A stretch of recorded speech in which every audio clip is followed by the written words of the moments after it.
wabarakatuh. Kami dari kelompok 8 yang beranggotakan 3 orang. Untuk yang pertama, nama saya Nur Malihatus Salifah. Dan saya Reni Luciati.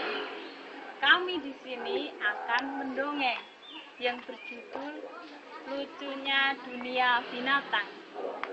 Oke.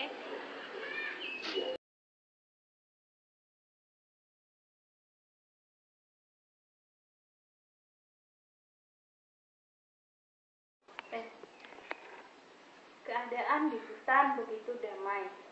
Banyak hewan-hewan yang saling menyayangi. Pada suatu hari, semua hewan berkumpul mengadakan rapat membahas tentang semua suku yang ada di Indonesia. Ketika Raja Hutan berkata, "Hoi, kalian semua, kita akan bangun sebuah kota di hutan ini. Masing-masing harus mendaftar sebagai suku yang ada di Indonesia." Iya. Kamu jadi suku Batak ya, monyet? Iya, siap. Kamu ular, jadi suku Sunda. Siap. Kamu sapi, jadi suku Matuda. Yoko. Kamu kerbau, jadi suku Dayak. Oke, saya siap. Ketika yang terakhir ditanya, "Hoi, kamu jadi suku Jawa." Dengan muka yang masam, burung pun menjawab, "Saya tidak mau jadi suku Jawa." Dengan tegasnya dan sambil marah-marah.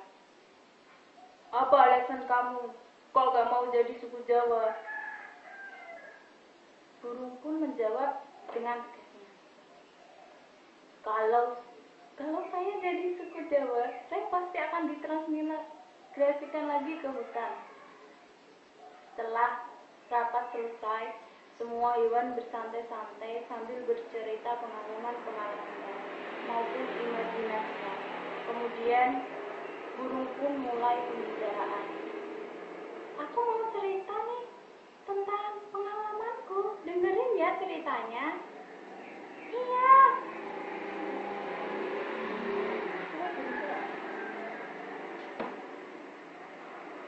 "Ini ceritanya. Dahulu kala, hidup di kerajaan binatang itu terasa damai. Seluruh hewan saling sayang menyayangi.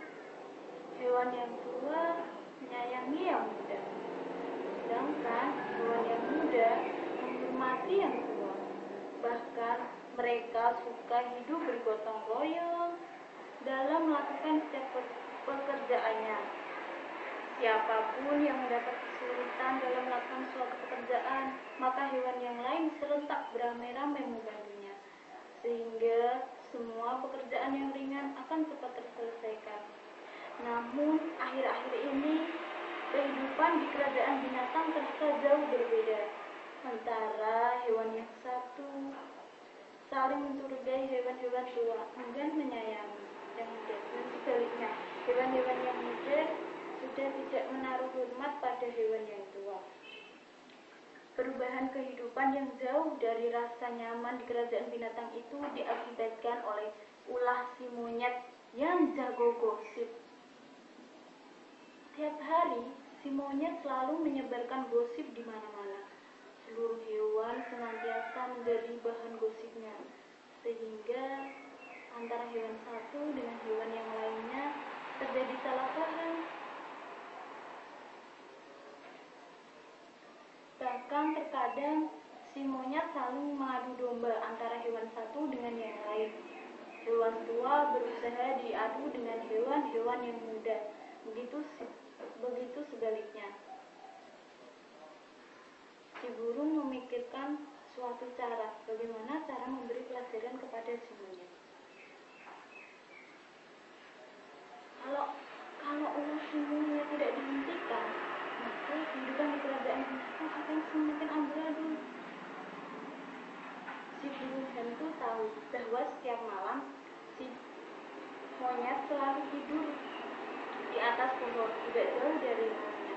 Oleh karena itu, menjelang gelap, si burung hantu sudah bertengger di dahan pohon, di mana di samping tempat si monyet tidur, dan mendekatinya. Selamat malam, monyet. Hahaha, selamat malam. Hei, kau rupanya si mata siang. Si mata siang. Hehehe, si mata siang. Kalau siang, matanya sipit. Kalau malam, matanya plong. Memang keterlaluan kamu, monyet. Semua teman-temanku pasti kau hina, kau fitnah, kau adu domba seperti yang mereka saling curiga antara satu dengan yang lain. Ya salah mereka. Kenapa mereka bodoh sehingga bisa saling berkelahi? Jangan begitu, monyet. Kamu juga teman-temanmu. Jadi, kamu harus melindungi mereka. Apa? Melindungi hewan-hewan yang tidak cerdas seperti mereka? Tidak tahu ya. Bahkan mereka pantas menerima hadiah akibat kebodohannya. Hei, monyet! Tidak pantas kau berkata seperti itu. Sekali lagi, aku peringatkan agar kamu jangan melakukan hal tercela kepada teman-temanku. Kalau tidak, maka kamu akan mendapat celaka akibat ulahmu sendiri. Memangnya ada apa dengan kamu ini? Seusil ngurusi urusan teman. Kamu jangan mencoba-coba mengancam aku ya, burung hantu. Atau kamu menantang berkelahi dengan aku ya? Si burung hantu tidak menjawab tantangan si monyet. Sebaliknya, ia berusaha memanggil semua hewan agar mengetahui bahwa selama ini mereka telah mendapat fitnah dan adu domba dari monyet. Di hadapan si monyet dan burung hantu yang sedang berdebat, semua hewan hanya saling pandang sesama mereka. Ada rasa penyesalan di antara mereka, ada rasa bersalah di antara mereka. Selama ini sikap mereka berubah akibat ulah si monyet. Mereka merasa geram dan marah terhadap ulah si monyet. Mereka mau mengambil tindakan dengan mengeroyok ramai-ramai. Namun niat mereka dicegah si burung hantu. Sabar kawan-kawan, jangan main hakim sendiri. Biarlah si monyet yang mengeluarkan pendapatnya.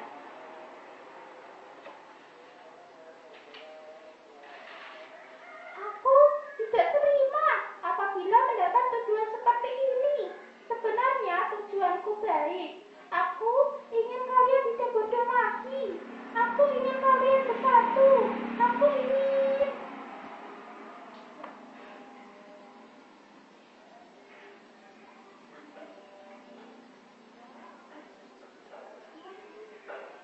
Aduh.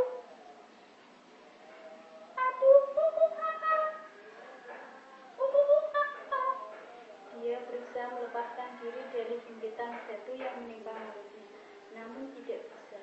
Dia terus berusaha melepaskan diri dan akhirnya setelah menarik mulutnya kuat-kuat, ia terbebas dari himpitan batu. Namun si monyet kembali berteriak dan merasa menyesal karena batu besar yang menghimpit mulutnya tadi ternyata membuat mulutnya menjadi sempit dan sulit menjadi gendut semua. Si monyet kini sulit berkata-kata lagi, karena setiap berkata-kata mulutnya hanya berkeluar bunyi. Dan sejak saat itu si monyet tidak bisa berkata lagi. Dia tidak bisa memfitnah teman-temannya lagi. Dia tidak bisa mengadu domba seluruh teman-temannya. Akhirnya ia hanya bisa menyesal dalam hati. Dan sambil kedua matanya berlinang air mata, ia pergi menjauhi teman-temannya karena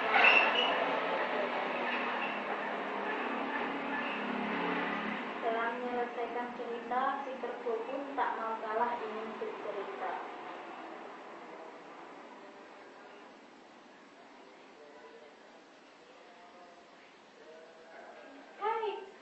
Hei, aku juga punya cerita. Begini ceritanya. Pada zaman dahulu, semua hewan dapat berbicara layaknya manusia. Mereka hidup bersama dalam hutan berbelantara. Di antara hewan-hewan itu terdapat seekor ular yang sombong. Karena kesombongannya, mereka tidak menyukai ular tersebut. Pada suatu hari, kerbau bertemu dengan ular di pinggir hutan. Wahai kerbau, jika aku perhatikan tubuhmu memang besar, namun aku sangsi, apakah kekuatanmu itu juga besar seperti besarnya tubuhmu itu? Si kerbau terlihat sangat jengkel mendengar ucapan si ular. tentu saja kekuatanku juga besar, bahkan kekuatanku jauh lebih besar dibandingkan kekuatan tubuhmu yang kurus, kecil, lagi panjang mirip tali itu. Si ular menjadi marah. Betapa sombongnya engkau ini, kerbau. Justru engkau itulah yang sombong. Tak pernah aku meragukan kemampuan dan kekuatanmu. Namun, engkau memulai dengan meragukan kekuatanku. Begitupun engkau menyebutku sombong. Bukankah engkau itulah yang terkenal sombong selama ini? Si ular kian marah. Katanya untuk memamerkan kekuatannya. Jika aku membeli tubuh hewan, meskipun hewan itu besar tubuhnya, aku jamin tubuhnya pasti remuk, tulang-tulangnya akan hancur. Hewan itu akan mati dan nantinya bisa aku masak. Meski si ular berbicara dengan sombongnya, si kerbau hanya menanggapi dengan senyum-senyum. Hanya begitu kemampuanmu yang sangat engkau sombongkan itu. Ular kian buta, kemudian giginya yang serasa diecekkan si kerbau. Apakah menurutmu kekuatanmu itu mampu melebihi kekuatanku? Seperti yang telah kusebutkan tadi, kekuatanku jauh lebih besar dibandingkan kekuatanmu. Tidakkah engkau mengetahui kekuatan tubuhku untuk membajak sawah? Tidakkah engkau melihat jika bangsa manusia menggunakan bangsaku untuk menarik barang-barang yang sangat berat, itu semua telah jelas menunjukkan bahwa kekuatanku jauh lebih besar daripada kekuatanmu. Tidak perlu aku harus membeli seperti yang engkau lakukan, karena hanya dengan dengusan nafasku saja aku telah dapat meremukkan tubuh hewan yang berani menggangguku. Apakah itu masih belum cukup bukti bagimu bahwa aku lebih kuat dibandingkan dirimu?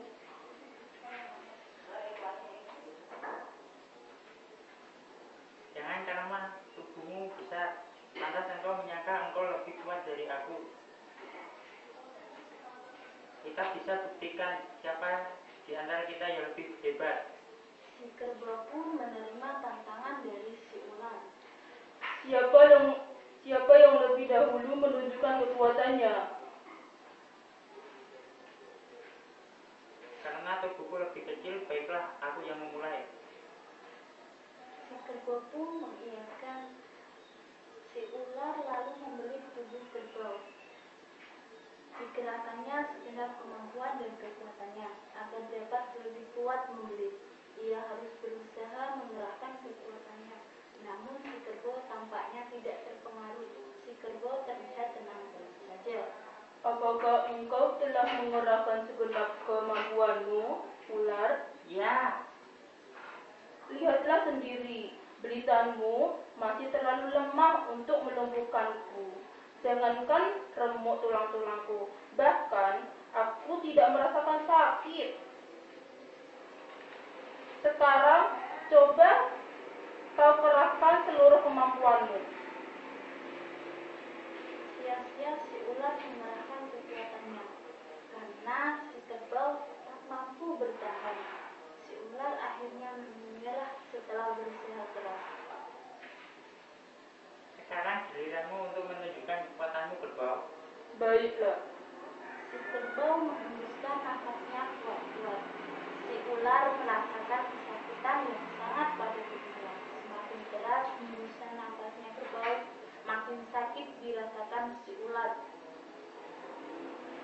Beritanya pun ketika itu terlepas, si ular jatuh ke atas tanah karena tak mampu lagi menghadapi hembusan si kerbau.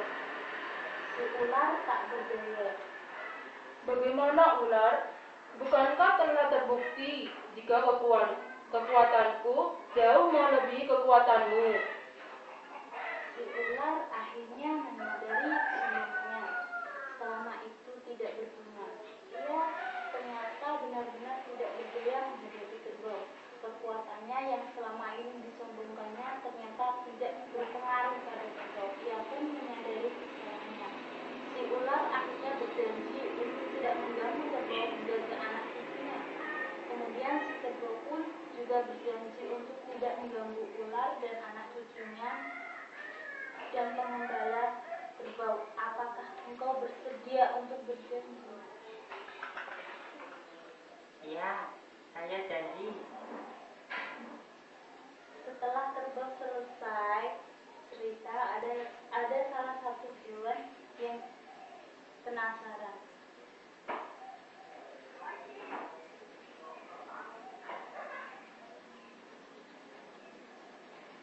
Hei, berarti kita ini zaman dahulu dong. Kan kita bercerita. Sapi tidak mau kalah. Dia pun menceritakan ceritanya tanpa menjawab dari hewan-hewan lainnya. Alkisah, waktu zaman dahulu kala, sapi dan kerbau adalah sahabat karib. Pada masa itu, sapi mempunyai kulit berwarna hitam kecoklatan, sedangkan kerbau berkulit putih. Pada suatu hari, datang seorang pedagang di batang rumput tempat para sapi dan kerbau tinggal. Hewan itu adalah bandeng, dengan tanduk besar dan runcing serta warna kulit hitam gelap membuat tampak sangat gagah, sehingga membuat para sapi dan kerbau betina sangat mengaguminya. Dengan cepat tentang kegagahan bandeng tersebar ke penjuru batang rumput, sehingga bandeng menjadi buah bibir di kalangan para sapi dan kerbau. Sapi tak terlalu memperdulikan akan kabar itu, karena dia mensyukuri karunia yang diberikan Tuhan padanya. Tapi tak begitu dengan si kerbau. Dia merasa cemburu pada si bandeng. Apa hebatnya si bandeng itu?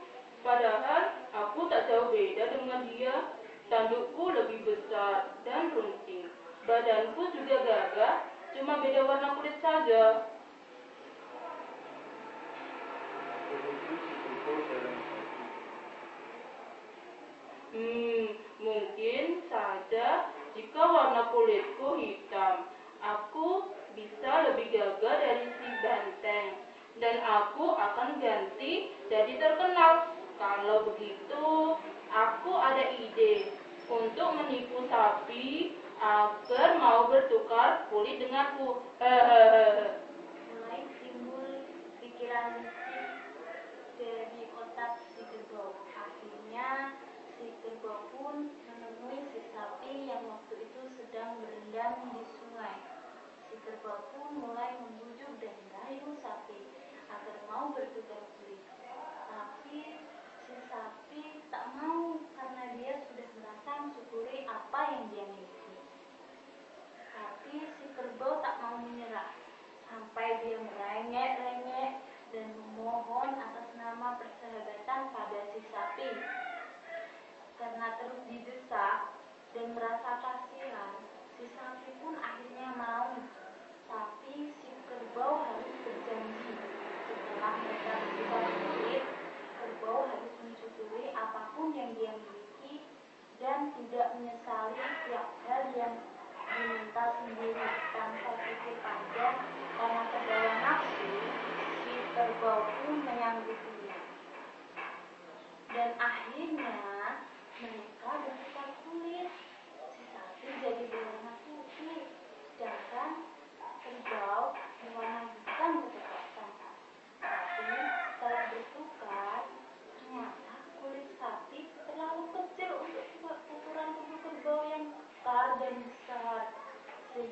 kulit ini terasa susah karena ketat dan membuat kerbau tak nyaman. Sedangkan kulit si kerbau yang dipakai sapi ternyata kebesaran.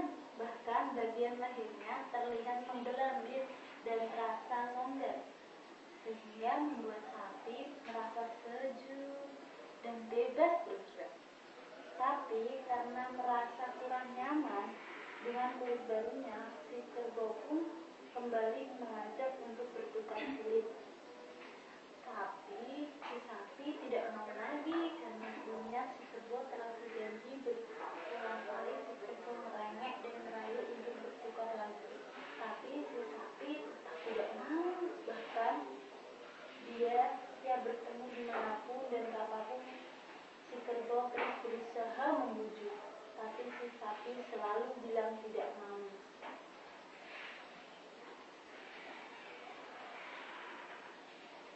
Ayo kita bertukar kulit. Tidak mau. Nah, itu alasan yang menjelaskan kenapa kulit sapi terlihat longgar dan membelambir di bagian leher, dan alasan yang menjelaskan kenapa suara sapi menjadi mu. Itu berasal dari bahasa Jawa yang artinya tidak mau.